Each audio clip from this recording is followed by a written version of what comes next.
Bonjour à tous, voici l'histoire du petit Nicolas. La cantine, c'est chouette. Ce soir au dîner, Nicolas fait du boudin. Non, non et non, je ne veux pas aller à la cantine. Mais ça ne sera que pour un midi ou deux, explique sa maman. Mais Nicolas ne veut rien entendre. Il n'est jamais allé à la cantine de sa vie, lui. Bon, si tu ne fais pas d'histoire, pour y manger demain, tu auras droit à une surprise, promet son papa. Un camion de pompiers ?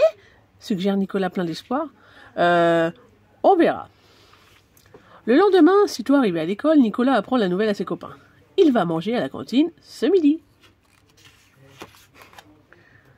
Moi aussi, je dois y aller, dit Alceste. Ma mère ne peut plus cuisiner. Elle s'est cassé le bras hier. Eh ben alors on pourra manger ensemble, se réjouit Nicolas. Eudes se secoue la tête. C'est pas sûr, hein. Au réfectoire, tout le monde est mélangé. Tu ne peux pas toujours être avec tes copains. Hein. En plus, les dames qui font le service sont encore plus sévères que le bouillon, ajoute Clotaire.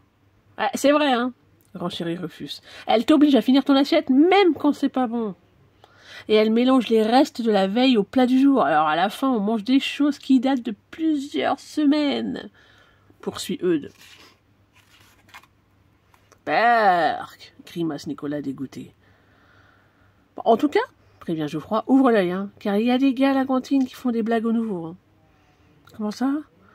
Bah, par exemple, ils retirent ta chaise au moment où tu t'assois, ou alors ils mettent du sel dans ton verre d'eau. Arrêtez de raconter des histoires, coupe Nicolas en faisant mine de ne pas les croire.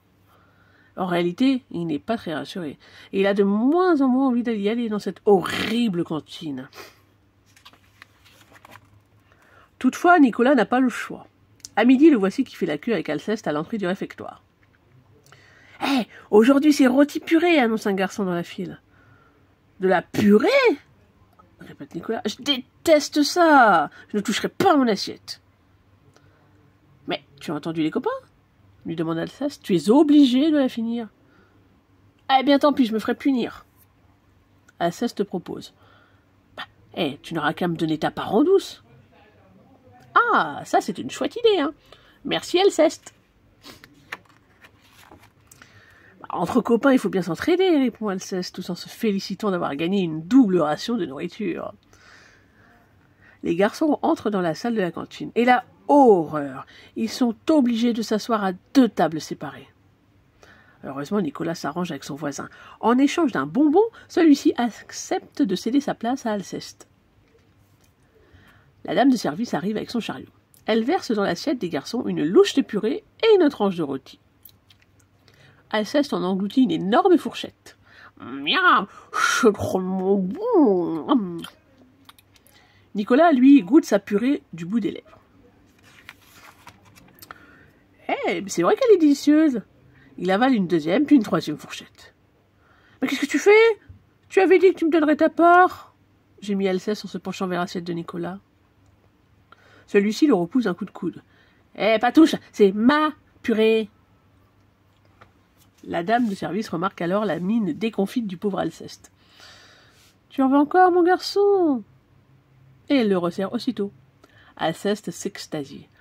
« Finalement, c'est drôlement chouette, la cantine. » Les 2 copains ont vite fait de terminer leurs assiettes. « Je me demande ce qu'il y a en dessert, » dit Nicolas en regardant vers la cantine. Et pendant qu'il a le dos tourné, le garçon en face de lui en profite pour verser du sel dans son verre.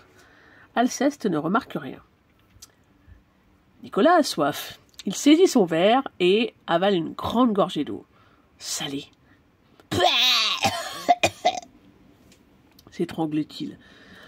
Il en lâche son verre qui se fracasse par terre. Oh là là, mais ça va chauffer, crie Alceste paniqué. En effet, le bouillon ne tarde pas à arriver.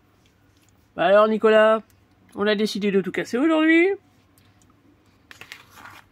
Désolé, monsieur, s'excuse Nicolas. À sa grande surprise, le bouillon se penche pour ramasser les débris. Bon, je vais m'en occuper. À la récréation de l'après-midi, Nicolas et Alceste racontent tout à leurs copains. T'as même pas été puni ? s'étonne Clotaire. Rien du tout, répond Nicolas. Le bouillon à la cantine est tout gentil. Finalement, ça a l'air bien la cantine, lâche Clotaire songeur. Et si vous aviez vu ce qu'on a mangé à jour d'Alceste, un rôti tout tendre avec un délice de purée. Moi, mes parents m'emmènent souvent au restaurant, et là c'est autre chose que ton rôti purée, hein, crâne Geoffroy. Oui, mais à la cantine, tu as le droit de te resservir autant que tu veux. Menteur, se moque Geoffroy. Eh ben si tu ne me crois pas, tu n'as qu'à venir demain avec nous, le défie Alceste. D'accord, accepte Geoffroy. Cela donne une idée à Nicolas. Et si on mangeait tous ensemble dans la cantine demain? Ce serait terrible. Le soir, Nicolas reçoit la récompense promise par son papa. C'est une petite voiture semblable à toutes celles qu'il a déjà. Mais il est très déçu. T'inquiète pas, mon chéri, intervient sa maman. Demain midi, j'ai décidé de rester à la maison. Tu n'auras pas besoin de retourner à la cantine. Oh non, s'exclame Nicolas. Je veux aller à la cantine. C'est très bon là-bas. J'ai même repris 2 fois de la purée. Quoi? Mais d'habitude, tu détestes ça. Oui, mais alors celle de la cantine, elle est pas comme la tienne. Elle est toute lisse et il n'y a pas de grumeaux. La maman de Nicolas est très vexée. Le lendemain midi, tous les copains se retrouvent donc à la cantine, à la même table. La dame de service arrive avec son chariot. Eh, vous allez voir les gars, ça va être un régal, se réjouit Alceste en lui tendant son assiette. La dame y verse une épaisse mixture verte, et 2 œufs durs. C'est ça ton régal? Se moque le Clotaire. De la purée d'épinards. Elle est tellement compacte que je suis sûr qu'elle peut coller au plafond, dit Geoffroy. Et plaf! Il envoie en l'air le contenu de sa fourchette. Une étoile verte décore bientôt le plafond. Gagné! À toi, Nicolas! Replaf! Une seconde étoile rejoint la première, mais elle est plus lourde et colle moins bien. Les yeux rivés au plafond, Geoffroy surveille la purée en train de se décoller. Du coup, il ne voit pas Nicolas verser du sel dans son verre d'eau. « Hé, Geoffroy, t'as un bout d'épinard coincé entre les dents !» lance le farceur. Pour s'en débarrasser, Geoffroy avale une rassade d'eau. Salée. S'étouffe-t-il. Rigolent les copains. « Vous trouvez ça drôle ?» hurle Geoffroy furieux. Alerté par ses cris, le bouillon accourt aussitôt. Et devinez où il s'arrête? Pile sous la purée d'épinards collée au plafond. Vous imaginez la suite, je suppose. Ouais.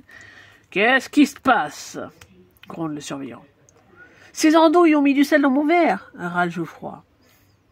Ah, il faut toujours que vous fassiez les imbéciles, hein, se fâche le bouillon. Je vous préviens. Encore une ânerie et je vous colle une retenue. Splouche. C'est pile le moment que choisit la purée pour se décoller. Et elle atterrit sur le crâne chauve du bouillon. Les garçons passent la récréation du midi punis en classe à recopier 200 fois « Je ne dois pas gâcher la nourriture pour faire rire mes camarades ». Le soir venu au dîner, le papa de Nicolas déclare « On a bien réfléchi.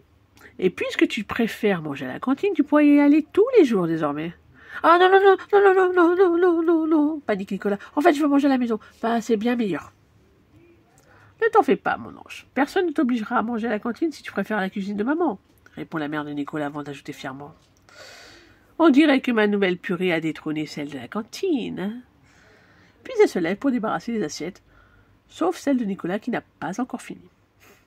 Tandis qu'elle a le dos tourné, son papa murmure d'un air complice. « Écoute, si tu arrives à terminer cette purée, je te l'offrirai, ton camion de pompier. Mais tu me promets de ne rien dire à ta mère. » Nicolas prend un air malicieux et chuchote à son tour. « D'accord, mais j'aimerais bien un train électrique en plus du camion de pompier. » Allez là. Et voilà la fin de l'histoire. N'hésite pas à venir liker et surtout à t'abonner. Merci et à la prochaine.